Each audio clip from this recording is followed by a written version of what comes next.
6월의 마지막 날 주영진의 뉴스 브리핑 본격적으로 진행을 해보도록 하겠습니다. 어제 윤석열 전 검찰총장의 대선 출마 선언 소식 2시간 동안 여러분께 상세히 설명해 드렸죠. 그러면 그 다음 날인 오늘 윤석열 전 검찰총장은 대선 주자로서 어떤 행보를 보였을까 기자들이 상당히 큰 관심을 나타냈는데요. 오늘 아침에 조선일보 행사의 모습을 나타냈습니다. 기자들의 관심을 끈 것은 윤석열 전 검찰총장이 이준석 국민의힘 대표와 같은 테이블에 앉았다는 겁니다.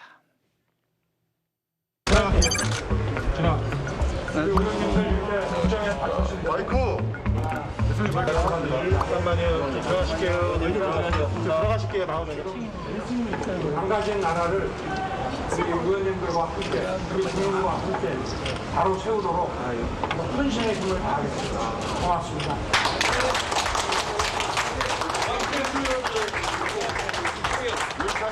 대한민국 최고의 경제학자.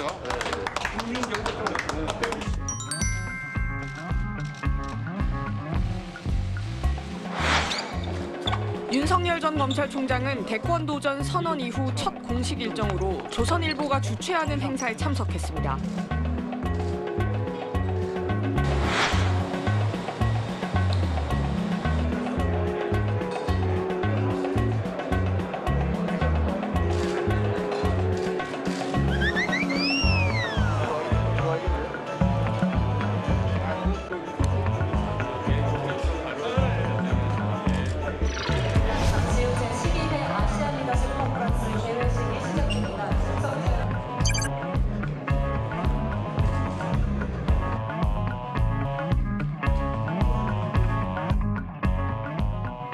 오늘 사실 처음 뵀습니다. 그래서 인사를 나누고 이제 가까운 시일 내에 한번 뵙기로 그렇게 더 깊은 얘기는 나눌 그 상황이 아니어서 못했습니다. 입장을 잠깐 내주면 나쁘지 않습니다. 이유라도 좀 설명해 주시겠어요? 감사합니다. 가는 곳마다 정말 기자들이 윤석열 전 검찰총장 주변에 많이 모이네요. 장성철 공론센터 소장, 김성애 열린민주당 대변인, SBS의 정화석 논설위원과 함께합니다. 세 분 어서 오십시오. 안녕하세요. 윤석열 전 검찰총장이 참석한 행사, 첫 공식 외부 일정인데 조선일보가 주최한 행사에 참석을 했네요. 정화석 위원. 네, 뭐 일정이 맞았겠죠. 어쨌든 어제 링 위에 올라왔으니까 이제 오늘부터는 이 계속 자신을 드러내야 될 텐데 아무래도 좀 어색한 모습은 뭐 화면 중간중간 보이는 것 같습니다. 흔히들 뭐 카메라 마사지라고도 얘기를 하죠. 예. 뭐 조금 더 거기에 이제 익숙해지려면 조금 더 시간이 걸리지 않을까 싶습니다. 예. 일단 관심은 조선일보가 주최한 아시안 리더십 컨퍼런스 행사장, 윤석열 전 총장의 첫 행보가 조선일보 행사다. 조선일보가 어쨌든 간에 현 정부 여당에 대해서는 대단히 비판적인 그 기사를 많이 쓰는 언론사로 사람들은 잘 알고 있는데 조선일보 행사에 참석을 했다. 이것도 아마 이런저런 의미를 부여해서 보는 시각이 있을 것 같아요.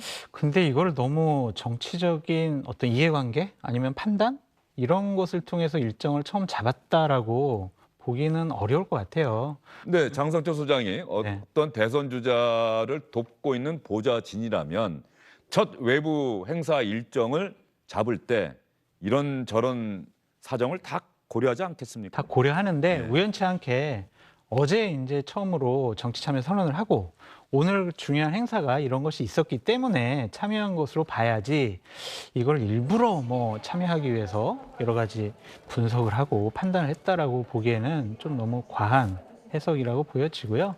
앞으로 많은 행사에 참석할 겁니다. 그래서 본인이 직접 뭐 언론인들과 국민들께 본인의 생각을 가감없이 밝힐 것 같아요.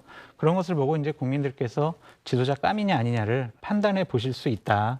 그래서 이제 본격적으로 정말 윤석열 전 총장이 정치인의 길에 들어선 것이다. 그런 의미로 보면 될 것 같습니다. 김성애 대변인 생각은 어떠십니까?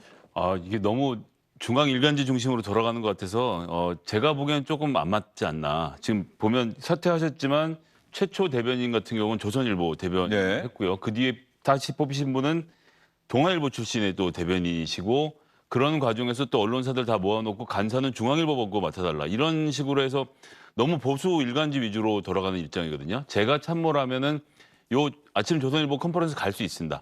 요 앞에다 하나 잡으면 되거든요. 새벽 6시 하다못해 약수터라도 한번 들러서 나오면 굉장히 일정이 부드러워지는데 예. 이것은 좀 제가 보기에는 오히려 힘을 실어준 것으로 나는 이렇게 가겠다. 이분들과 함께 가겠다라는 것을 좀 입장을 정확히 보여준 것이 아닌가 이렇게 좀 평가를 합니다. 예. 그러니까 이런 시각이 존재할 수 있다는 측면에서 제가 질문을 드린 거고요.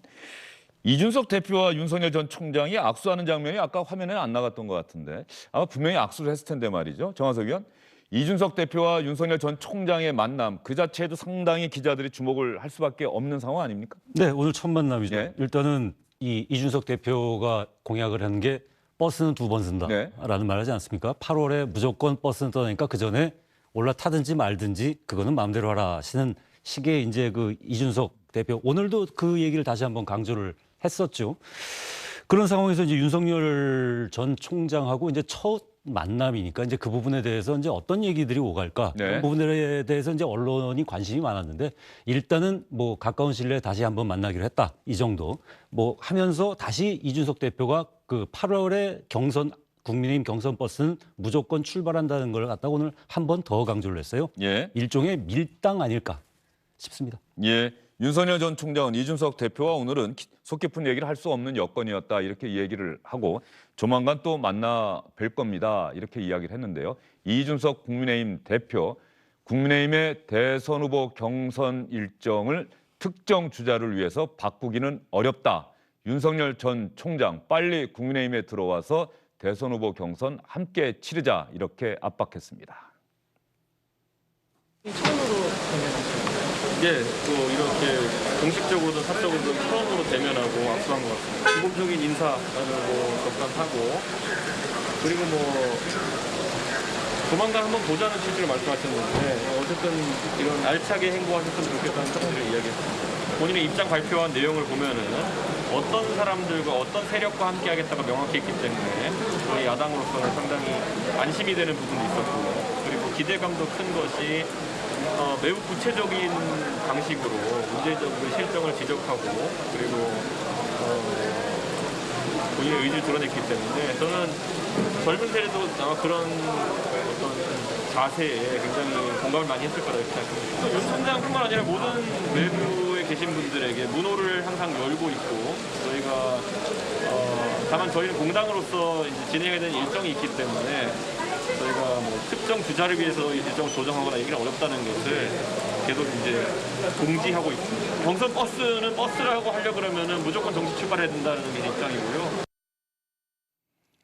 자, 일단 두 사람이 만나서 이야기를 나눠보긴 해야 할 텐데 이준석 대표의 생각은 확고하네요. 경선 버스는 버스라고 부르려면 제 시간에 출발해야 합니다. 옳은 판단과 선택인 것 네. 같습니다. 당대표가 특정 후보에 대해서 불이익을 줄 필요도 없습니다. 그렇다고 우대하거나 배려할 필요도 없습니다. 당이 만든 공식적인, 원론적인, 원칙적인 그러한 룰을 그대로 적용만 하면 됩니다. 아무리 지지율이 높다고 그래서 자꾸 당 외부 밖에 있는 후보에게 끌려다니면은요, 이게 불공정 시비가 나올 수 있어요. 당대표는 그렇게 공정한 룰을 만들고 그것을 지켜나가는데 모든 힘을 다 쏟아야 한다. 그래야 나중에 경선 후유증도 없어지고 그리고 나중에 많은 분들이 함께 모여서 정권 교체라는 큰 원칙의 뜻에 함께 노력할 수 있다. 그렇게 말씀드리고 싶습니다. 그러면 장성철 소장 생각은 말이죠. 윤석열 전 총장이 국민의힘 대선 후보 경선에 참여를 할까요? 아니면 지난 서울시장 보궐선거 때처럼 국민의힘 대선 후보가 결정되면 그 후보와 단일화하는 형식을 취할까요? 지지율에 달려 있다고 봐요. 예. 그러니까 지지율이 예를 들면은 9월 달, 10월 달에도 현재처럼 높게 나오면은요. 그래 나는 일단은 외곽에서 중도층 그리고 합리적인 진보층까지 나의 세력으로 나를 지지하는 분들로 끌어올 거야. 나를 지지하는 기본적으로 40%의 국민의힘을 지지하는 분들은 어차피 나를 지지하게 돼 있어라고 생각할 것 같아요. 근데 만약에 지지율이 하락을 하기 시작을 하면 어쩔 수 없이 국민의힘에 입당을 해서 그 속에서의 대선 후보 경선을 치를 것 같다.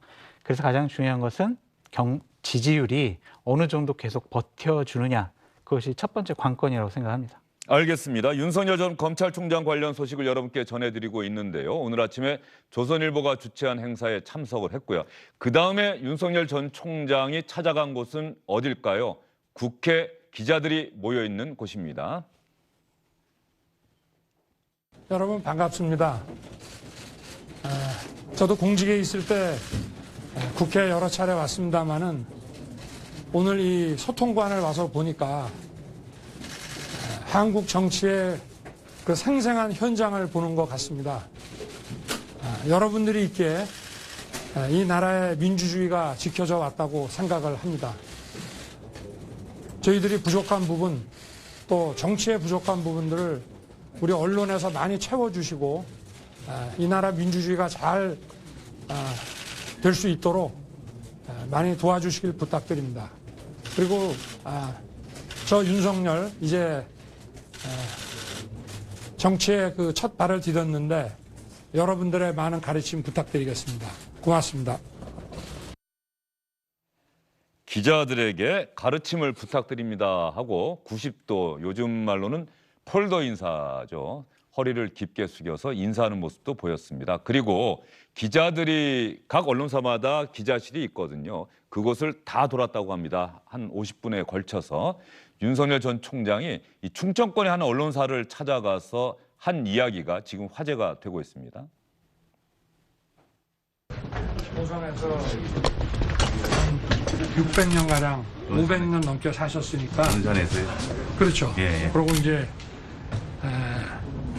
저희 아버지 때 이제 학교 다닌다고 예. 공주로 받고 하니까 뭐 저희 피는 뭐 충남이라고 할 수 있지 않겠습니까? 한 집안이 거기서 500년 이상 살았으니 네, 그렇게 이해해 주십시오. 알겠습니다. 네. 김 대변인, 저 발언은 글쎄요, 자연스럽게 나온 것 같긴 한데 또 상당히 생각을 많이 하고 의도된 발언이다라고 해석도 가능할 것 같습니다. 그렇기도 하고요. 예. 저처럼 부모님이 다 황해도에서 내려오신 이북 오도민들 같은 경우는 참 한국에서 정치하기 힘든 상황 중에 하나 아니에요. 황해도에서 오셨습니까? 예. 지금 이제 보면 차별금지법도 나와서 인종, 국가, 출신에 따라 사람을 차별 못하도록 해서 사실은 이런 내가 고향이 어디다 이런 얘기 그만해야 되는 상황이라고 저는 생각을 하고 예. 이것에 하나의 큰 그 그림을 던져준 게 이준석 대표의 당선이라고 생각을 합니다. 수도권에서 나고 자라고 서울에서 커서 수도권의 정서를 가지고 지금 국민의힘을 장악을 했거든요. 이런 정서를 고려했을 때는 어떤 특정 지방, 내가 어디가 고향이다 출신이라는 것 가지고 정치하는 건 이제 좀 그만하실 때도 된 것 같은데 고향 얘기는 이제 좀 안 하는 정치 좀 기대해 보겠습니다. 그 얘기 말씀하시니까는 또 이런 생각이 드네요. 오늘 송영길 민주당 대표가 경남 도청에서 열린 경남 예산 정치협의회에 참석을 해서 부산 경남은 노무현 문재인 대통령을 길러낸 곳이다. 또 이렇게 이야기를 했어요. 그러면 여당에서도 어떤 정치적 근거지, 정치적 바탕이 되는 곳에 대해서는 고향이나 다 부산 아닙니까? 노무현 문재인 대통령. 네. 뭐 그런 이야기는 뭐 여당이든 누구나 다 하는 것 아니겠습니까? 근데 이제 실질적으로 수도권에서 나고 자란 사람들의 숫자가 과반수가 넘는 세상이 왔기 때문에 결국 중심은 수도권으로 넘어오고 있다고 생각하고요. 고향을 중심으로 한 정치는 이제 조금 그만할 정당도 마찬가지고 그래서 좀 양쪽이 좀 퍼져 나갔으면 좋겠습니다. 예, 그 말씀하시니까 사실 고향이라고 하는 단어에 대한 개념이나 정의는 사실 누구나 다 알고 있잖아요. 내가 태어난 곳 아니겠습니까? 태어나고 자란 곳인데 정치권에 와서 고향은 그 의미가 좀 너무 확장되는 것 같다는 생각이 들어요. 즉 선대가 살던 곳까지 고향의 범주 안에 포함시키는 그렇지 않습니까? 기반이죠. 예. 김동희 대변인 말씀하신 것처럼 당위로서는 있어서는 안 되는 예. 분들인데 사실로서 존재하는 거 아니겠습니까? 뭐 민주당에서도 호남이 미는 영남 후보론이 계속 나왔었고 그다음에 뭐 충청이 캐스팅 보트론 뭐 이런 것들 다 나오는 거 아니겠습니까? 지금도 뭐 내 피가 충청의 피가 흐르고 있다라는 거를 뭐 굳이 왜 말했는지는 모르겠지만 그리고 뭐 그게 바람직하다고 얘기는 안 하지만 그리고 많이 옅어지고는 있지만 실제한다는 거 지역색이라는 게 그런 부분에서 사실은 지금 뭐 영호남에 좀 투표 성향이 갈리고 있는 상황에서 충청이 캐스팅보트를 쥐고 있다는 거 이것도 역시 뭐 정치 현실이기는 하겠죠. 제가 지금 않은 것 같습니다. 제가 지금 떠오르는 인물이 하나 있는데 이회창 전 한나라당 총재 있지 않습니까? 분명히 황해도 출신이에요. 그렇게 고향도 다 그렇게 기재가 돼 있는데 충남 예산이 고향인 것으로 생각하는 분들이 많지 않습니까? 저도 그렇게 생각해요. 예. 지역적인 연고, 지역적인 기반은 대선을 출마하는 후보들이 가장 어찌 보면 중점 들여서 어필하는 부분이에요. 그러니까 우리 유권자들의 투표 성향이 분명히 우리 고장 출신이다, 우리와 연관이 있다고 한 사람들에 대해서는 호감을 나타낸다. 이건 네. 분명히 존재한다는 거죠. 이재명 지사 같은 경우도 저는 안동 사람입니다. 경북 사람입니다. 이런 식으로 많이 어필을 많이 네. 해요. 그래서 그냥 대선 후보들이 언제나 선거 때 되면 내놓는 하나의 어필 포인트다라고 그냥 보면 될 것 같습니다. 각 우리 국회의원들 뽑잖아요. 우리 지역 출신이야 아니면 우리 고장 출신이야 이런 것도 상당히 득표 요인이 되기 때문에 없어지진 않을 것 같아요. 예, 알겠습니다. 자, 윤석열 전 검찰총장이 기자실을 찾아서 기자들에게 잘 부탁드립니다. 이렇게 이야기를 했는데요. 어제 기자회견, 기자들과의 질의응답을 마치고 난 다음에 기자들이 있는 곳을 찾아갔죠. 그 자리에서 서서 뭔가 이야기를 했습니다. 제가 어제 방송을 하면서 무슨 이야기를 했는지 여러분께 좀 들려드리겠다라고 했는데 어제는 방송 끝나기 전에 그 영상이 들어오질 않았는데요. 저희가 한번 들어봤더니 이것 역시 기자들에게 잘 부탁드립니다. 그동안 직접 연락을 받지 못해서 미안합니다. 라면서 이 기자들과의 적극적인 소통을 약속하는 발언이었습니다. 들어볼까요? 전화를 그냥 주시지 말고 꼭 필요하면 문자를 좀 남겨주세요. 그럼 내가 우리 대변인하고 협의해서 직접 드릴 수 있는 거나 하고. 미안해요. 편한 거. 좀 너무 안 들려가지고. 앞으로 잘 부탁드립니다. 내가 잘 부탁드려요. 그래요? 어때? 이쪽. 그래요? SBS 이현영 기자라고 합니다. 네네. 내가 이거 자, 이제는 이 부분을 짚어봐야 될 것 같아요. 윤석열 전 총장이 어제 기자회견을 통해서 대선 출마를 선언했고 오늘 첫 대선 주자로서 일정을 시작하는데 국회 기자실을 찾았다. 기자들과의 적극적인 소통을 약속을 하고 그런 모습을 보이고 있다. 이건 어떻게 봐야 되겠습니까? 일단 검찰로서도 가장 가깝게 지냈던 것이 언론 아닙니까? 검찰이 하고 싶은 얘기 직접 할 수 없고 모든 것을 언론을 통해서 했어야 됐기 때문에 근데 지금까지는 소수의 친밀한 기자들하고만 대화를 했다고 하면 이 폭이 넓어지고 있는 상태라고 보여지고요. 전 매우 바람직하다고 생각합니다. 정치는 어쨌거나 말로 싸우는 직업인데 상대방이 무슨 말을 하는지 내가 무슨 생각을 하는지를 전해줄 대상으로서의 기자 매우 중요하고요. 언론과의 좀 많은 소통을 통해서 국민들이 윤석열 후보가 무슨 생각을 하고 있는지, 윤석열 전 총장이 무슨 생각을 하고 있는지 좀 알 수 있는 그런 계기가 됐으면 좋겠습니다. 예, 그동안 전원 정치라는 비판을 받아왔는데 이제는 그런 비판을 받지 않도록 하겠다. 뭐 이런 뜻도 있을까요? 꼭 그렇게 해야죠. 이제부터 누가 옆 사람이 전하는 말로는 정치부 기자들은 이 법조팀하고 달라서요. 소스가 여러 군데이기 때문에 윤석열 전 총장이 말 안 하면 다른 후보한테 가서 듣습니다.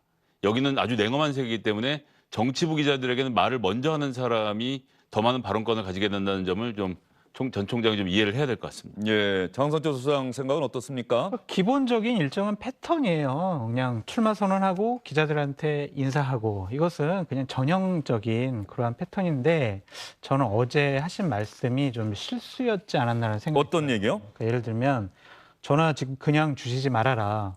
기자들한테 당신 나한테 전화하지 마. 이거 기자들이 좀 기분 나쁠 것 같고 꼭 필요하면 문자를 좀 남겨달라. 문자 엄청나게 남겨질 겁니다. 그리고 내가 우리 대변인하고 협의해서 직접 드릴 수 있는 건 주겠다. 그러는데 만약 문자를 했는데 답을 안 줘요. 대변인한테 엄청나게 항의할 겁니다. 아니 그럼 내가 얘기한 거는 필요한 거 아니냐? 뭐 후보랑 협의했냐? 이런 식으로 많이 항의받을 거예요. 그래서 이런 말씀은 안 하실 말씀을 괜히 하신 것 같다라는 생각이 듭니다. 예, 그러면 윤석열 전 총장 한번 전화 한번 해볼까요? 혹시 받을지 모르겠습니다. 저는 기자는 아닌데 아니요, 그냥 저희는 이야기는 해나가면서 전화를 한번 해보겠습니다. 네. 저도 전화번호는 알고 있는데 전화를 받은 적은 없어요. 네. 예. 문자 남겨달라고 하셨는데. 자, 윤석열 전 검찰총장 첫 일정으로 기자들과 만나서 앞으로 적극적으로 소통해 나가겠다고 이야기를 했는데요. 윤석열 총장님, 여보세요. 지금 상황이 상당히 어려운 것 같습니다. 제가 또 갑자기 전화를 드려서 뭐 전화를 받은 것 같긴 한데 이건 뭐 원래 예의는 아니지만 저희가 전화를 직접 주시지 말라는 얘기가 적절하지 않다고 해서 한번 해봤던 것이고요. 앞으로는 또 아마 오늘 언론사 인터뷰도 예정돼 있는 것으로 알고 있는데 그 인터뷰도 오늘 여러분께서 보시면 될 것 같습니다. 이걸 예고해도 되는지 제가 좀 더 확인을 한 다음에 예고를 해도 되는지. 하시죠 뭐. 예. 오늘 SBS 8시 뉴스에 네. 윤석열 전 총장과의 인터뷰가 예정돼 있다는 말씀까지 드리도록 하겠습니다. 자, 윤석열 전 총장 어제 기자회견에서 사실 어제 기자회견 참 어떻게 보셨어요? 어제 기자회견? 기자회견 전 전반적으로 괜찮았다고 생각하고요. 중도층들에게 어필할 수 있었다. 그리고 뭐 좀 자신감 있는 모습이었고 질의응답에 있어서 사회자가 끊었는데 더 받자라고 하는 좀 적극적인 모습을 취하셨던 것 뭐 괜찮았다고 보고요. 특히나 외교 문제에 있어서 이념을 중심으로 한 이 자유민주주의권이 뭉치는 구도로 간다. 즉 이제 G7에서 D10으로의 변화에 대해서 잘 이해하고 계신 부분은 다 좋았고요. 예. 다만 이제 윤봉길 의사 기념관에 가서 지금 현 정부가 반일을 하는 것은 잘못됐고 친일을 해야 된다라고 언급한 것은 이 소위 말하는 이 타임 플레이스 TPO에서 조금 어긋난 일이 아니었나 싶은 생각이 들지만요. 여튼 전반적으로는 원하시는 분들이 좀 충족하는 기자회견이었다 이렇게 생각합니다. 예. 김성애 대변인이 상당히 또 긍정적으로 평가를 하시네요. 네, 뭐 나쁘지 않았습니다. 어제 뭐 내용이 좀 두루뭉술했다. 뭐 구체적인 핵심적인 정책이나 비전이 없었다. 뭐 이런 비판도 민주당에서 하고 있는 것 같은데. 그럼 아무래도 3개월 속성가해에서 다 나올 수 있는 내용은 아니니까 앞으로 잘 만드시길 좀 기대해 봐야죠. 예. 저는 기자회견 어제 보면서 그러니까 기자들이 뭐 대통령의 신년 기자회견이나 이럴 때도 많이 얘기가 나옵니다만 어떤 하나의 현안에 대한 질문을 던지고 답변이 나오면 그 질문에 대한 궁금증이 해결이 되지 않으면 다시 들어가야 하는데 이 기자들이 다 개별적으로 다 한 번씩의 질문권만 있다 보니까 다른 질문으로 넘어가는 것. 그러다 보니까는 정작 가령 엑스파일, 우리 장성철 소장하면 또 엑스파일 얘기를 안 할 수가 없는데 이런 부분에 대해서 더 궁금해하는 내용을 질문하고 윤석열 전 총리의 답변을 끌어내는 것. 이게 좀 아쉬웠다는 얘기를 하시는 분들이 많더라고요. 그렇죠. 일문일답을 전반적으로 보면 좀 구체적으로 본인의 생각을 잘 정리돼서 얘기하셨다라고 하기엔 좀 무리가 있는 것 같아요. 본인은 많이 공부를 하셨고 머릿속에 많은 지식은 있지만 그거를 정치인의 용어로 좀 임팩트 있게 간결하게 핵심적으로 좀 정리하시는 부분이 좀 부족했다라는 생각이 들고요. 정치 초년생으로서는 뭐 괜찮은 기자회견이었지만 저는 지도자가 되겠다는 분 그리고 대권 후보가 되겠다는 분의 선언문으로서는 하나가 빠져 있어요. 어떤 게 빠졌습니까? 지도자는요, 국민을 설득하는 게 아니거든요. 국민에게 감동을 줘야 합니다. 어제 선언문과 일문일답 질의응답을 보면 감동을 느낄 수는 없었던 것 같아요. 저 분의 얘기를 듣고 설레가지고 또한 울컥해서 그래, 내가 윤석열 전 총장을 대통령으로 만들어야지. 그렇게 감동적으로, 감정적으로 이입된 부분이 좀 없는 것 같아요. 논리적으로 상당히 설득력이 있었고 여러 가지 잘 포인트별로 지적을 해주셨는데 그래, 야, 지도자답다라는 그런 생각이 들 정도의 감동적인 부분은 없었다. 앞으로 이런 부분 잘 해명해야 된다. 아니 뭐 윤석열 캠프 잠시만요. 지금 여보세요. 예, 제가 지금 방송 중인데 혹시 통화가 가능하시겠습니까? 예.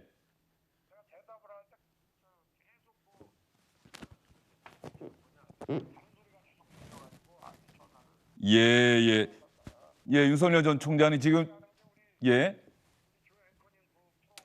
예, 그렇습니다. 지금 방송 중인데 잘 들리세요? 예. 자, 저녁에 뭐 SBS하고 뭐 예. 한다고 지금 예. 오늘 저녁에 SBS 8시 뉴스랑 인터뷰 하시죠? 8시 뉴스예요? 예. 8시 뉴스랑 인터뷰 하시는 걸로 알고 있고요. 총장님. 주변권임 아니고? 예. 총장님, 바쁘실 테니까 한 말씀만 여쭙겠습니다. 네네. 어제 이제 기자회견 통해서 대선 출마 선언하셨는데 네. 오늘 어제 기자회견 끝나고 내가 대답을 잘한 것 같다, 아쉽다, 어떤 지금 편이십니까? 전화를 한 번만 해주실래요? 내 전화가 잘 안 들린다. 예. 알겠습니다. 그럼 다시 한번 드리겠습니다. 예, 윤석열 전 총장이 전화를 받네요. 되게 잘 그러니까 앞으로 기자들이 전화를 하면 또 받을 수도 있겠다는 생각이 번호를 들고요. 알고 계시는 것 같기도 합니다. 예. 윤석열 전 총장 아까 또 제가 전화를 했으니까 또 네네. 다시 오는 걸 수도 있고요. 잠시 뒤에 또 제가 전화를 드리도록 하고요. 윤석열 전 총장이 기자들 만났고 엑스파일 관련한 이야기를 했는데 요 얘기까지만 한번 더 하고 나서 제가 한번 전화를 해보도록 하겠습니다. 혹시 엑스파일 어제 답변 보셨죠? 네. 그 답변 보고 우리 장성철 소장은 어떤 생각 드셨습니까? 언론적으로 답변 잘 하셨다는 생각이 듭니다. 왜냐하면 엑스파일이라고 하지만 본인에 대한 검증 자료에 대해서 구체적으로 어떤 의혹을 갖고 있는지 거기에 어떤 것이 적혀져 있는지 모르시는 상황에서 엑스파일이라는 부분에 대해서 전반적으로 하나하나 해명할 수는 없는 노릇이잖아요. 거기에 대해서 나는 검증 떳떳이 받겠다. 그렇게 원론적으로 대답하신 것은 뭐 적절하게 잘 대처하신 것 같다라는 생각이 들었습니다. 근데 엑스파일과 관련해서 장 소장님은 생각을 바꾸진 않고 있는 것 같은데 오늘 아침에 뭐 MBC 라디오하고도 인터뷰를 했던 것 그러니까 같은데. 그것이 사실이라면 이제 그 부분에 대한 본인이 해명을 하고 대응을 어떻게 잘할 것이냐는 차후 문제고, 그것이 사실이라면 아직도 저는 좀 힘들다라는 생각을 갖고 있는데, 이제 본격적으로 정치권에 나오셨잖아요. 그러니까 제대로 준비하셔서 답변하시고 해명하시면 국민적 의혹은 풀려 나갈 것이고, 그렇게 되면 국민의 선택을 받을 수 있다. 그래서 잘 준비하시라라고 말씀드리고 싶습니다. 예, 김 대변인은 그 엑스파일 관련한 답변, 어제 윤석열 전 총장은 합당한 근거를 갖고 제시하면 국민에게 상세하게 설명드리겠다 이렇게 이야기를 했어요. 엑스파일은 합당한 근거가 없는 일종의 거짓된 정보다라는 인식을 드러냈어요. 일단 엑스파일을 제대로 본 사람이 없지 않습니까? 뭐 장성철 모르겠습니다. 의원님은 제대로 된 엑스파일이라고 본인은 생각하고 계시는 거고요. 예. 엑스파일이라고 하려고 하면 최소한 권력기관이 개입돼서 남들이 모르는 정보를 수집한 내용이 포함되어 있어야 하는데 그랬다는 근거는 어디에도 없고요. 기존에 시중에 나와 있던 의혹에 대해서 정리해 놓은 정도 파일이라고 하면 윤석열 총장을 그걸로 이겨보겠다고 하는 정치 세력은 전 없을 거라고 생각하고, 거꾸로 윤석열 총장 역시 해명 못할 주제가 없을 거라고 생각을 해서요. 그런 내용들은 정치를 해가는 과정에서 하나씩 풀어가면 되고, 오히려 더 중요한 것은 나 윤석열이 만들고 싶은 대한민국이 무엇이다라는 것을 보여줘야 하는데, 어제 뭐 기자회견 제가 전반적으로 좋았다고 평가했지만 그것은 이 정치를 출발하는 의미에서 좋았다는 의미이지 대권 도전 선언으로서는 턱도 없죠. 그런 부분에 대해서는 앞으로 보강을 하실 것이고, 그런 것을 가지고 좀 논쟁하는 그런 아름다운 좀 정치가 만들어졌으면 좋겠습니다. 예, 알겠습니다. 그러면 이 예정에 없던 전화여서 윤석열 전 총장이 혹시 당황하진 않을까 싶긴 한데요. 제가 방송 중이라는 사실을 여러 번 고지를 했으니까 전화를 다시 한번 해보도록 하겠습니다.